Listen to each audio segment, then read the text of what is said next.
Jika saya minta uang kepada saudara kandung, apakah termasuk mengemis? Apakah perkara mubah? Yang pertama, kondisinya antum ini bagaimana? Kalau kondisinya antum ini masih bisa mandiri, ya, jangan suka minta-minta kepada siapapun. Kalau kondisinya antum betul perlu bantuan finansial, maka antum kembali kepada orang-orang yang memang berkewajiban ngasih nafkah antum, pengganti orang tua. Kalau masih punya orang tua, ya bapaknya yang tanggung jawab. Datang ke bapaknya antum, nggak masalah orang lanang. Kalau perempuan, suaminya. Kalau nggak ada suaminya, ke orang tuanya lagi. Bah, gak sanggup bah. Ketek-ketek deh, gak sanggup bah. Perlu suntikan darah nih bah. Orang tua yang kasih. Diarahkan nih, gini. Yang baik untuk anak-anaknya. Nggak ada bapaknya, ya pengganti bapaknya. Saudaranya. Tentunya laki-laki yang kandung.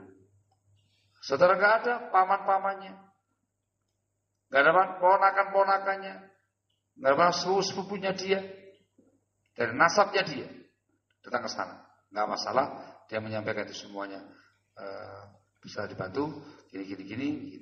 Itu bukan namanya mengemis atau meminta-minta, tapi kembali kepada orang yang memang bertanggung jawab terkait dengan nafkah dia semasa dia masih hidup. Mana ya? Tahu dikit-dikit, mas, kompasi kabeh tercela ya, jangan. Dikasih terima, jalan. Biasakan mandiri.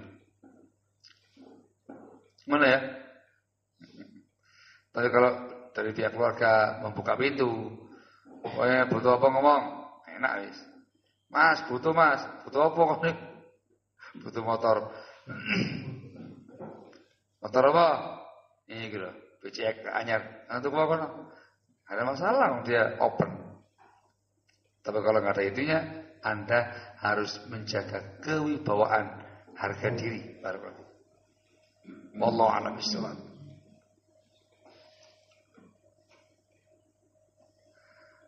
Bagaimana mengambil ilmu dari semua ustaz? Salafi ngambil, dari semuanya ngambil, diambil semuanya begitu. Masya Allah. Ambil yang baik-baik saja. Terkait dengan bab ini, ikhwan, ada konsepnya di kalangan para salaf.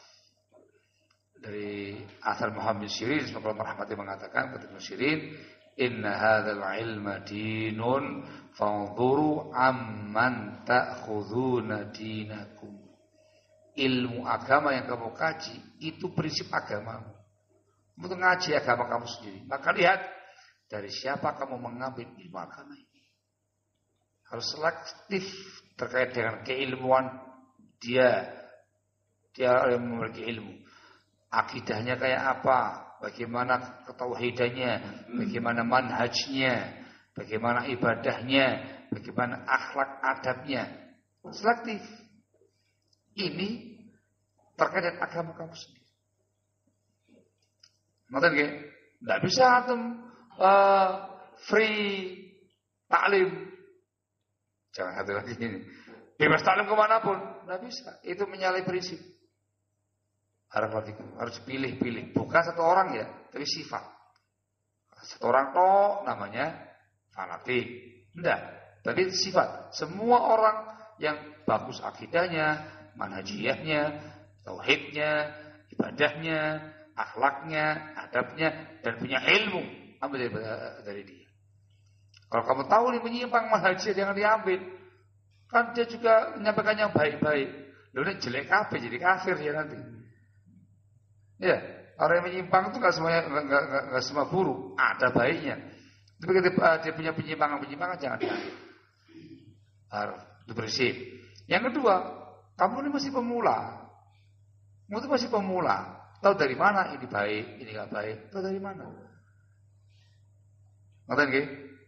Barakallahu. Ini di kalangan para ulama kita, ulama besar kita mengatakan, mohon maaf ini agak kasar bahasanya. Ini disebut dengan syubhatun syaitaniyah. Ini sebenarnya setan. Upaya untuk menyeret Anda masuk dalam kerangka yang mengerikan. Belajar ke sini. Gado-gado ya. Gado-gado enak ya. Nah ini gado-gado perkara prinsip agama yang benar ini menyimpang. Atau korbankan akidahnya itu. Allahumma musta'an. Yang berikutnya lagi adalah orang yang menerapkan kaidah ini tidak insaf. Tidak adil dia. Pilih-pilih. Kenapa aku merasa tarik sama ini? Dia kan juga muslim juga. Ambil bayinya. Khair insyaallah. Kalau Anda menggunakan kaidah ini, tolong adil. Terapkan dengan sepenuhnya. Ambil ya dari kaum sufia, ambil baiknya dari kaum sufia. Antum taklim sama kaum khawarij, ambil baik saja. Taklim sama kaum syiah, ambil baik saja. Taklim sama siapa lagi? Semuanya. Ambil semua dari mereka, ambil semua dari mereka. Ambil baiknya saja. Antum mau? Faktanya mau enggak mereka? Doa dia. Yang punya kaidah ini. Enggak bakal mau. Pilih-pilih sama mereka. Ngaji sama orang sufi. Enggak bisa. Ada bidah mereka. Loh kok jadi begitu? Kok malah ngelarang orang lain? Kok enggak boleh sama yang ini? Katanya ambil baiknya. Ya ambil semuanya dong. Selama dia muslim, ambil baiknya.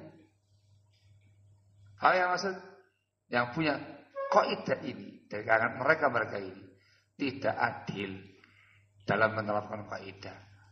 Maunya sendiri. Maunya itu ya, atau jangan larang. Saya kasih silakan aja. Ya monggo.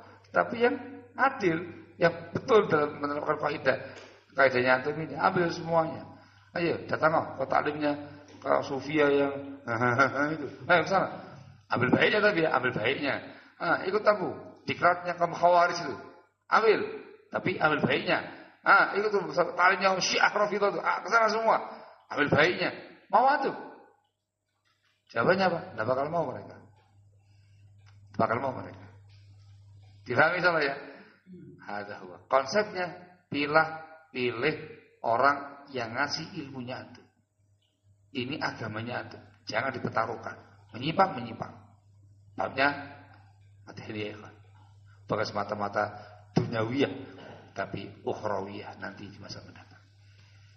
Barakallahu fikum.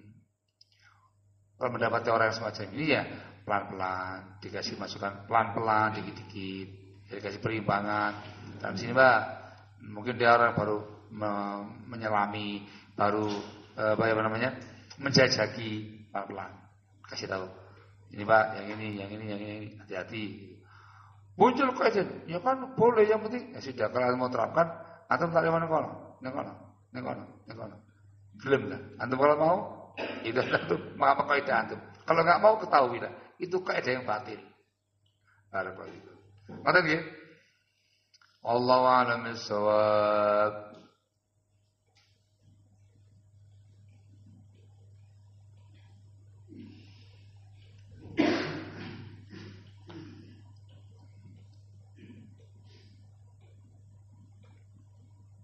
Terkait dengan anak susu menjadi mahram ada ketentuannya. Yang pertama, dia usianya sebelum 2 tahun. Namanya sinur radha'ah, tahun-tahun susuan. Yang kedua, dia menyusui minimal 5 kali susuan yang mengenyangkan. Tahu ya kenyang, dia sudah ngelepas sendiri. Dikasih lagi tidak mau lagi. Ada huwa. Setelah laki-laki kandung anak itu apakah enggak? Yang menjadi mahram hanya anak susuan tadi saja. Anak ini di keluarga Anda seakan-akan anaknya dia sendiri. Dia punya keluarga orang lain, dia saja. Barakallahu fikum. Kenapa ketika Palestina digempur Yahudi banyakkan kafir, haula justru menunjukkan pembelaan sampai ke sana ngirim bantuan bla bla bla bla. Kok enggak ada dari salafin? Siapa bilang? Barakallahu doa, masya Allah, yang paling penting. Doa itu masya Allah, yang paling penting ya. Dan salafi kan banyak, nggak cuma di Surabaya dong. Ya, ya ada. Salafi dunia masya Allah banyak. Barakallahu. Yang mampu dukung, yang nggak mampu ndongakno. Ngoten nggih? Dan yang paling penting adalah salafi itu bukan selfie. selalu pamer dengan semua yang dikerjakan dan diamalkan. Ini amal kebajikan. Dituntut keikhlasan Anda di situ. Bantuannya Masya Allah, ini nggak seudon ya. Jangan-jangan terjadi. Bantuan Masya Allah nilainya puluhan juta. Oh, dia bikin vlog segala macam. Vlognya loh boleh duit. Dimasukkan di YouTube sana, dapat followers dia. Ya benar. Loh, bukannya seudon. Artinya, ini bantu sing enak. Bantu sing kena, sing ikhlas, yang tulus. Jangan mencari sesuatu dibalik bantuan tadi. Sing ikhlas, supaya amal kamu terima. Ketika yang lain membantu, maka kewajiban dia sebagai seorang muslim.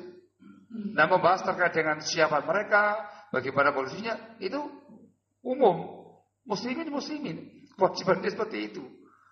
Loh, kok ada ya orang-orang khawarij bantu mereka. Dia muslim enggak? Muslim. Tapi kan dia teroris. Itu kewajiban dia sebagai seorang muslim. Kewajiban dia muslim, sesama muslim membantu saudaranya. Yang ini amal kebajikan. Meskipun dia orang teroris. Dipahami ya? Dan yang paling penting adalah sing ikhlas. Sing ikhlas. Barakallahu fikum. Ngoten nggih?